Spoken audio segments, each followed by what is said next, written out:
চোদ্দোই ফেব্রুয়ারি মানেই ভালোবাসার দিন। সেই ছোট্টবেলা থেকে ভালো মন্দ সব কিছুকে সঙ্গী করে নিয়ে পথ চলেছি।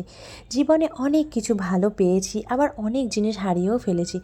কি ভালো পেয়েছি, কি হারিয়েছি তার সত্যিই কোনো হিসাব নেই। তবে একটা জিনিস আমি কিন্তু সত্যি জীবনে সবথেকে বড় বলতে পারো পেয়েছি, সেটা হচ্ছে আমার এই মানুষটি, যে আমাকে চেনে, আমাকে জানে, আমাকে বোঝে, আমি কি ভাবি, আমার মনে কি চলে সবটুকুই সে কেন জানি না কি সুন্দর বুঝে ফেলে।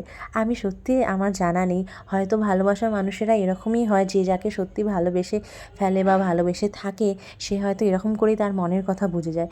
তো আমি না চাইতেই সে আমাকে সব রকমভাবে তার সাধ্যের মধ্যে সাধ পূরণ করার চেষ্টা করে থাকে। তাই জন্য আমি কি বলবো, আমি সত্যি সো মাচ লাকি মনে করি নিজেকে, যে সত্যি আমি এরকম একটা মানুষকে লাইফে পেয়ে আমার যেটুকু, হয়তো আমি আজকে এই জায়গায় থাকতেও পারতাম না যদি সে না আমার পাশে থাকতো। সত্যি তুমি ছাড়া আমি ইনকমপ্লিট।